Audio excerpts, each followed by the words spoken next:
What's up, guys? Connor here, and very excited to bring you this one. I'm just going to come right out with it.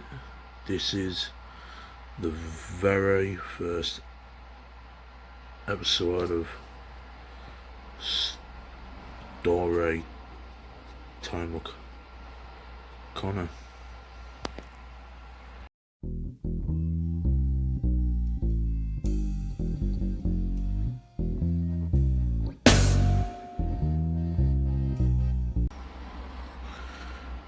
Right, guys, you could probably tell by that little intro there, this is it. This is the very first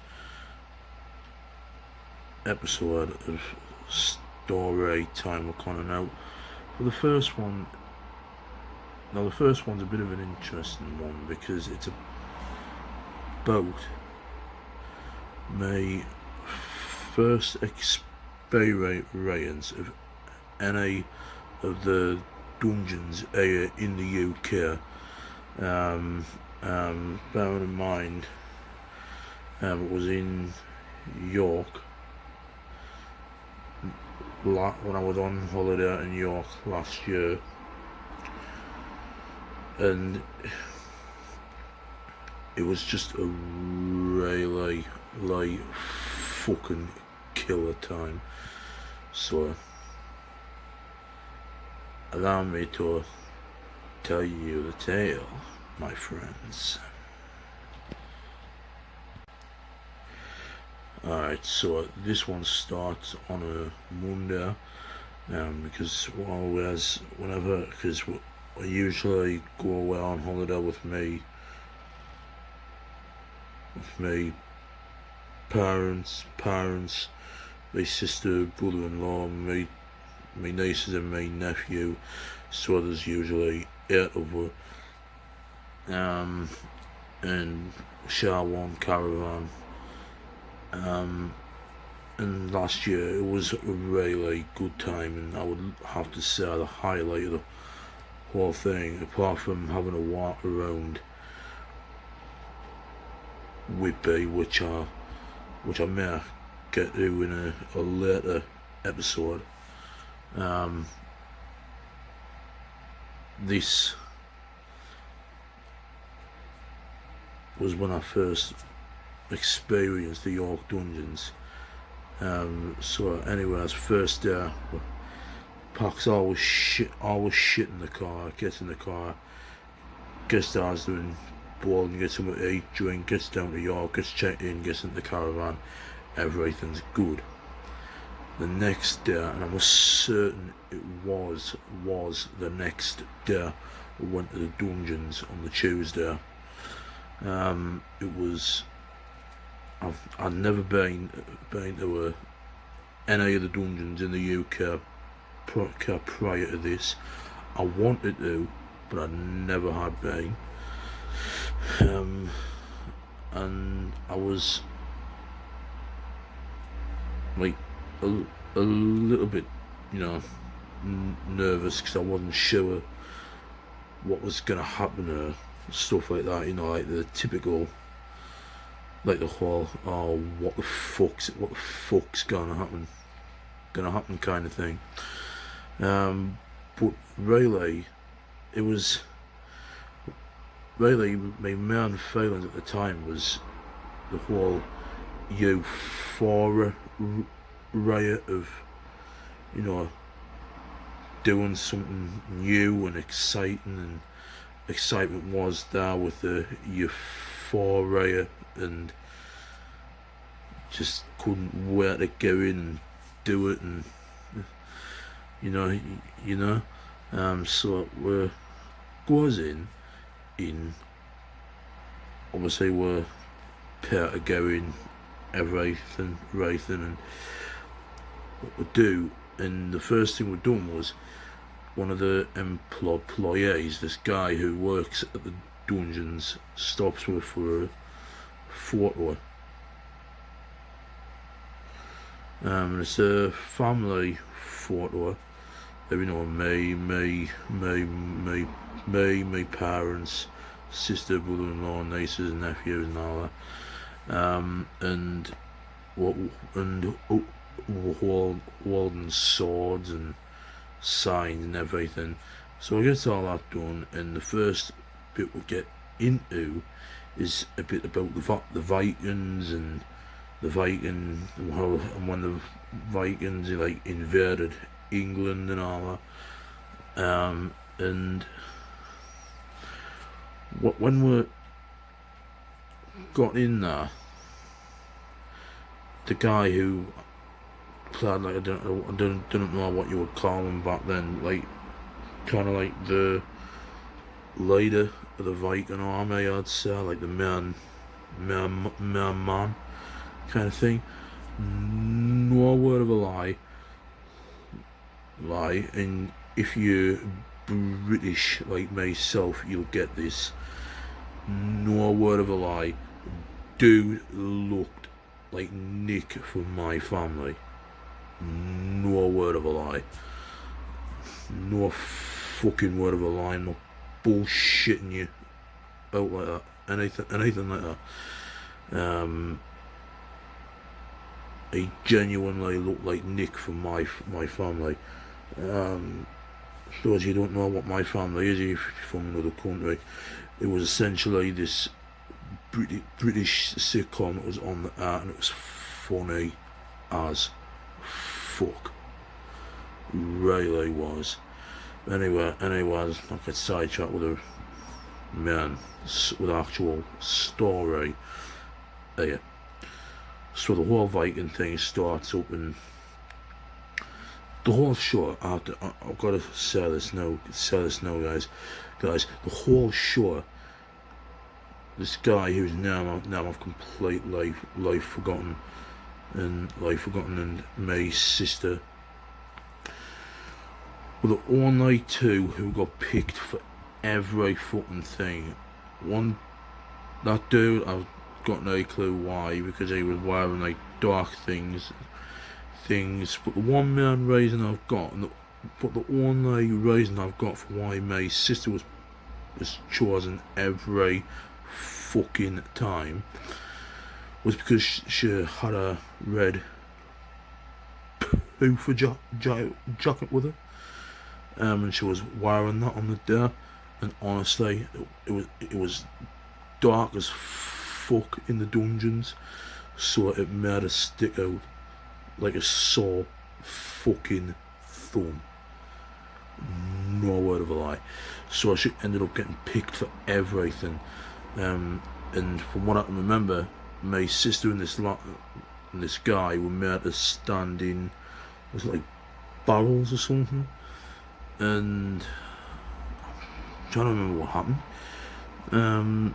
The Viking lady done something to them, and then he got talking to us again, saying how we were all like Vikings and shit like that, and then he talked for a bit, and we got directed to like a screen, like a white screen, or kind of like a green screen. It was one of them, but it was what they used for like shadow puppets and that. And what you saw was silhouettes of Vikings fighting Saxons, and it was pretty fucking good for the most part. That bit. Then something happened, and what happened was, now when we're getting near the end of the Viking section by this point, the floor dropped, and you actually felt like the motion effect of the floor dropping. I was fine. My mother stood next to us when that happened. She fucking shit herself. No word of a lie.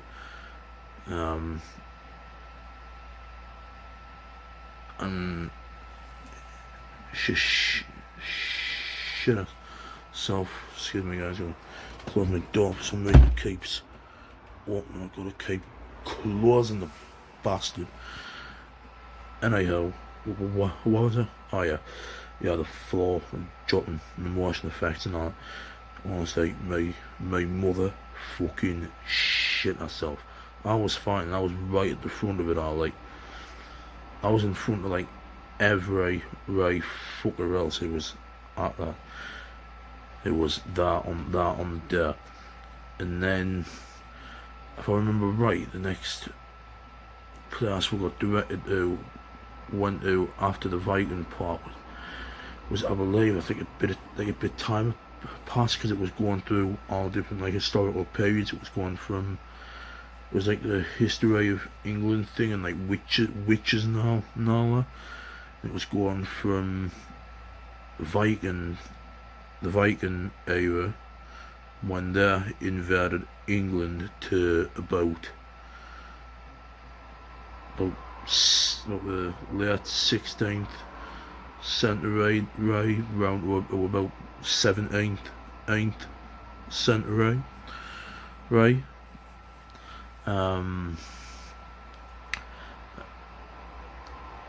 This show, so what we're doing was, after the Viking part, we then went through to this part, which I believe, from what I can remember, it was like a kind of like a church kind of thing, but at the time it went forward a bit, and I think it was around about like the middle ages when like the Black Plague and like the Black Death and everything like that.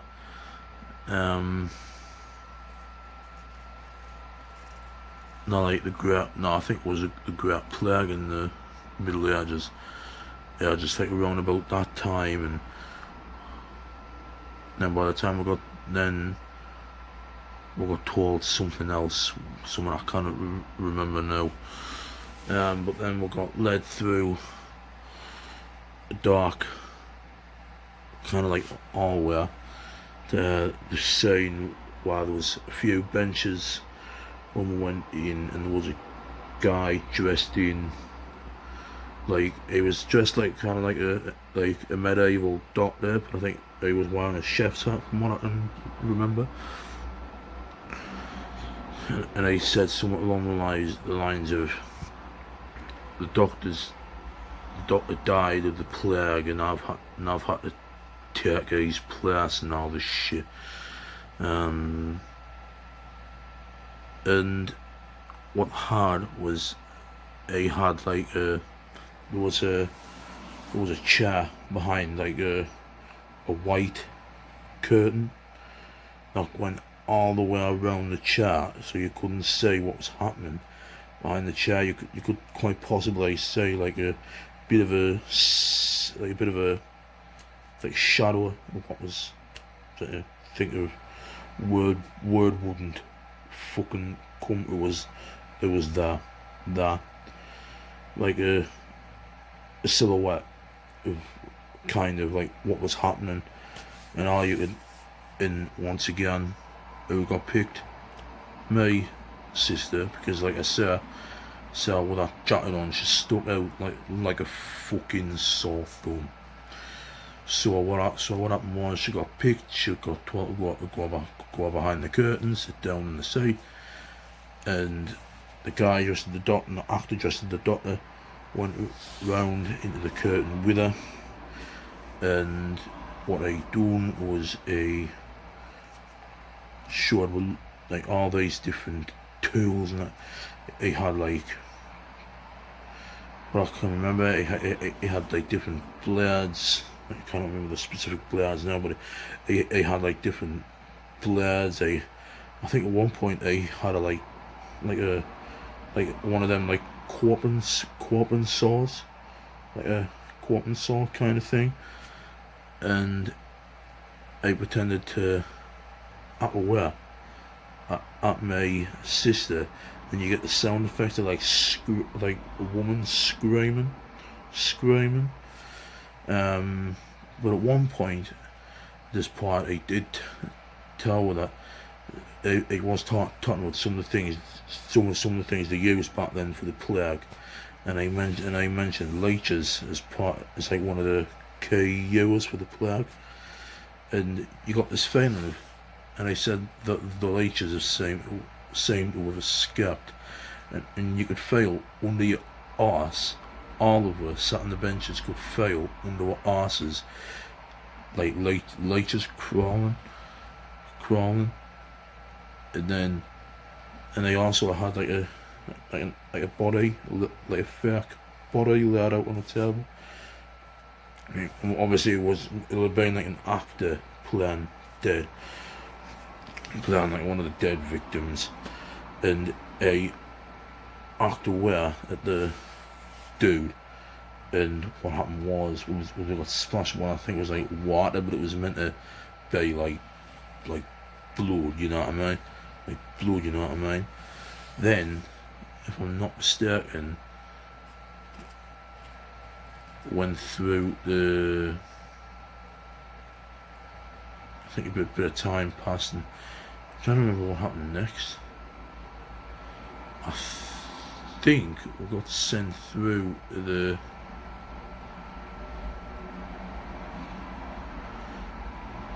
because another one of the bits I can remember vividly after that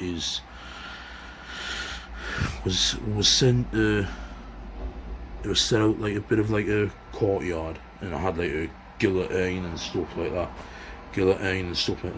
and there was this lass with like bright purple hair, skinny as shit, and she was basically I think she was like the executioner part of this bit. Yeah, I think it was that bit. And she was talking about how some of them would be executed for different things. And the effects in it were cool. Like when I actually saw the guillotine go down, it was really fucking cool. And then when we went through to the next part, I think it was the torture part. Once again, this lad and the same lad and my sister got picked again.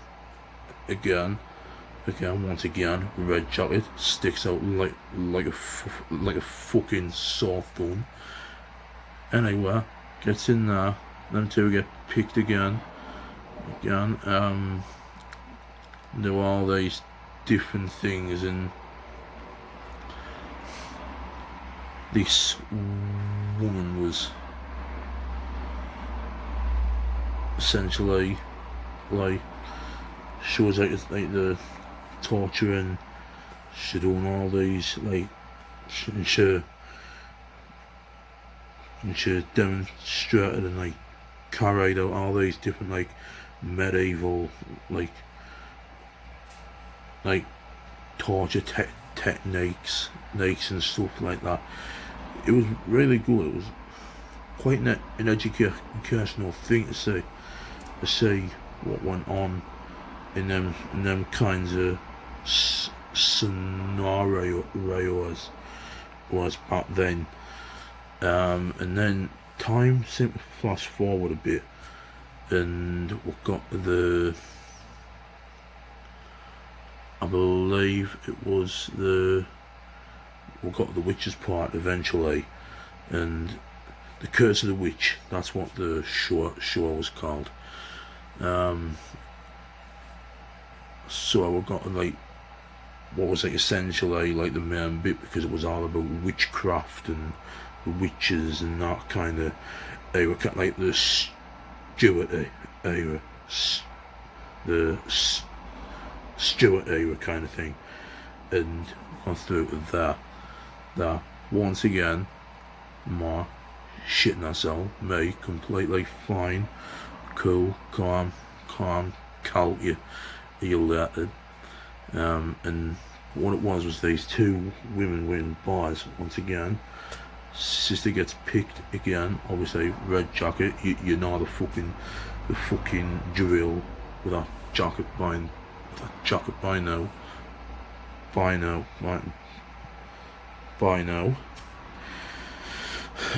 She gets picked.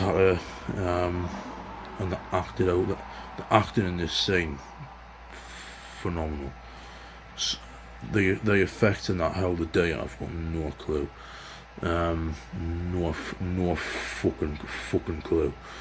Do is start out with these two witches in like cages, and they're like accused witches.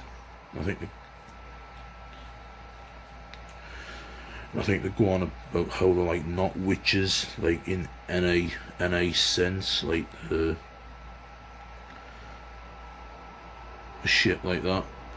And then what they do is lights start flashing, and they keep disappearing and then reappearing, like disappearing and reappearing, and it was fucking cool stuff. Yeah, that was fucking cool stuff. Then a bit of time passed after that, and we got through the part about William Curry, who was Ray, who was a bit of a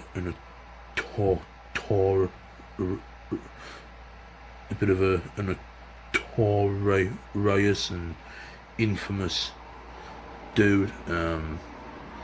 And there was this guy, and it was like a kind of like a bar setting, like a old school like pub setting. I think we're getting into about like the middle late 17th century by this point. It was about the 18th century, right. So we're getting into about the late 17th, middle late 17th century by this point.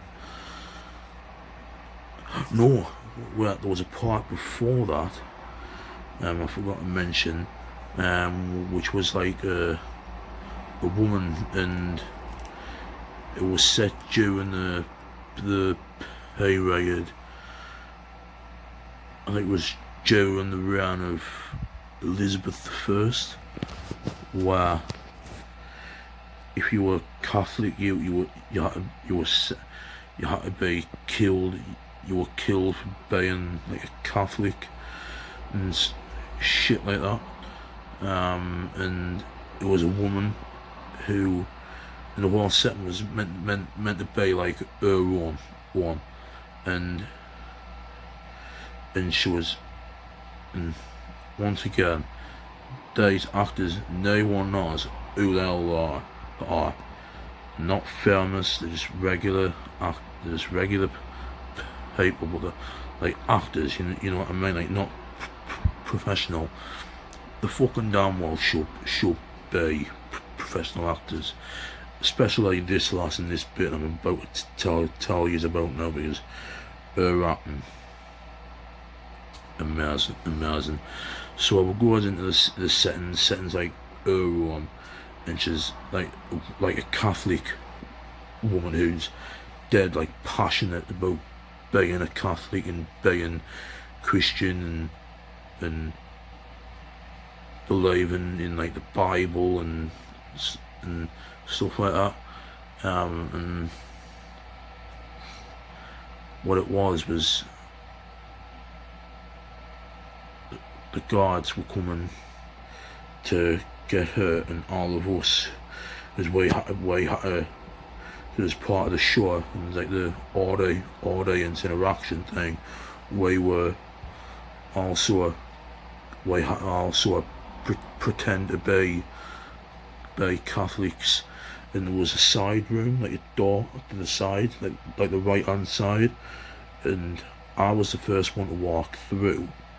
So I was basically leading the rest of the crowd through this door, and when you go through this door, it's meant to act like a bit of a cellar. But what it is, it's like a kind of like a all the mirrors, and essentially you walk through, you gotta find your way through, you gotta hide in there until like the guards essentially like turn around and think, oh, there's no one here. Then they get onto this lass, because she's obviously still there. And I think something happens to her, and I can't quite remember. But the thing is, where you're hidden, and then you just assume there's no one else, and then you go away, and then it goes into that William Curry bit I think after that I'll tell you about.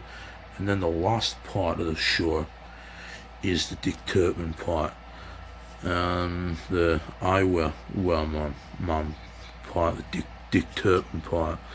For those of you who don't know who Dick Turpin was, he was essentially an infamous thief, like thug, who like the 18th century and that, who would just rob in people in like broad daylight and stuff like that.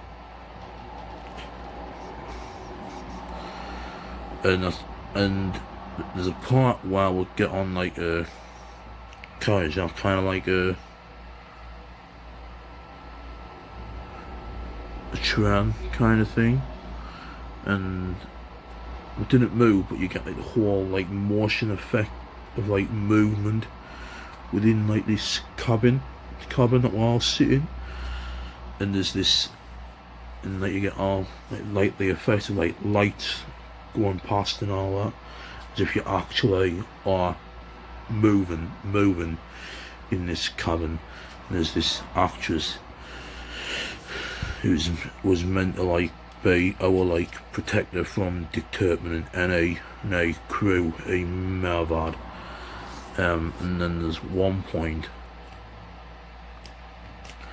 Now this is the one late time I genuinely shit myself, and it was a point where the seats just dropped. I swear down, I shit you not, I literally jumped out of my fucking skin. That was one light time throughout the whole show, and I shit myself. Then once again you have my mother clinging on it was for day of life, practically fucking petrified, and that was like the last part of the show, because then after that Dick Turpin and his crew like invaded the cabin and searching around and all that, and after that went off, and that was basically the end of the show.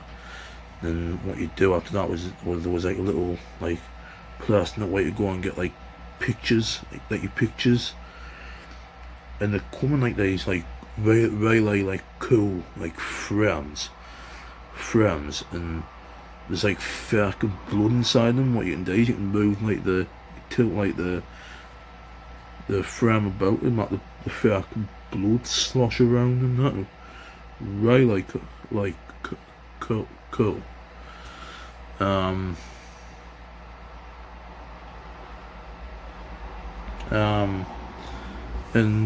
then there was like a gift shop like to go through, and they had like mugs, key rings, bags, stuff like, like a general gift shop, whatever.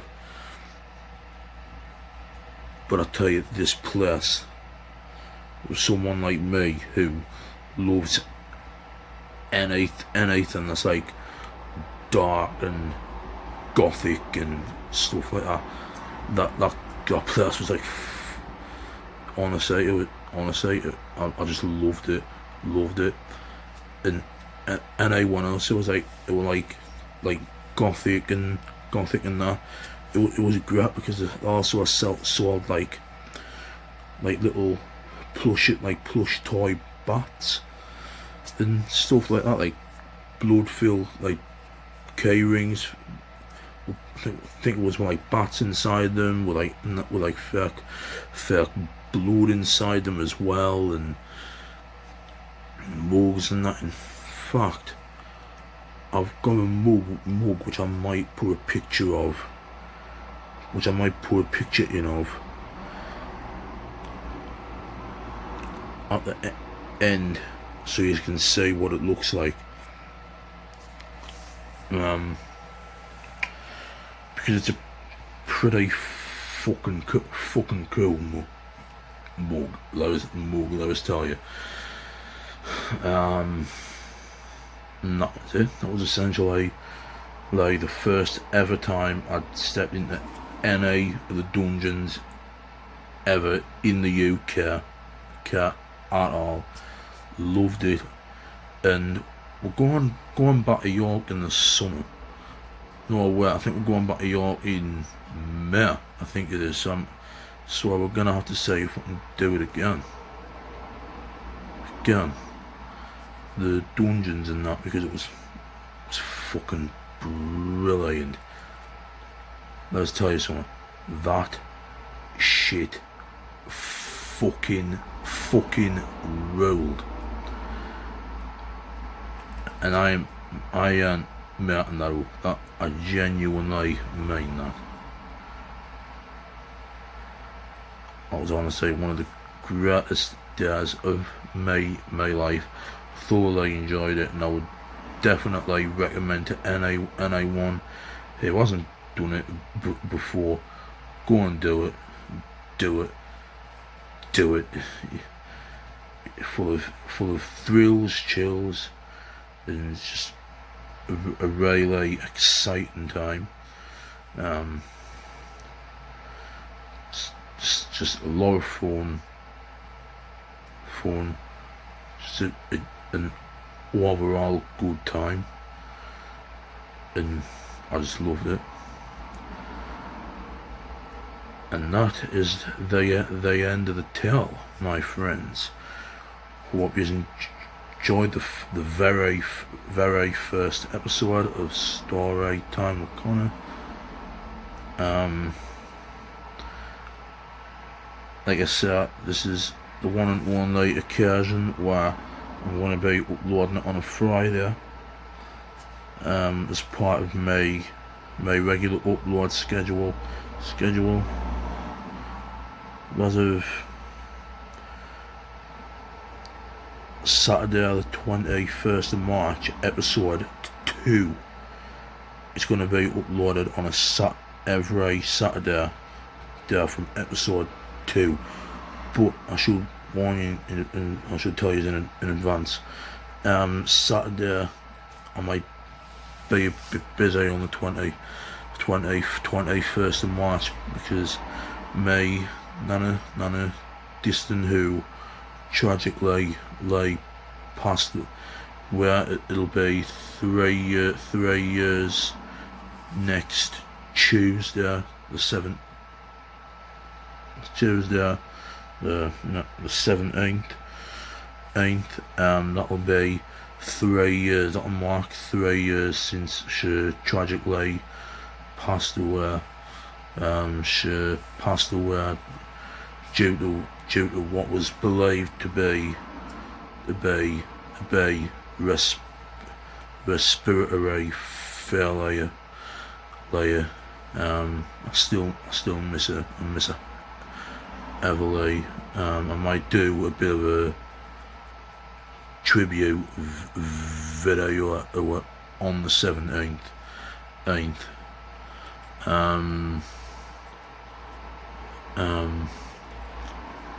And we're going to the crematorium where she was cremated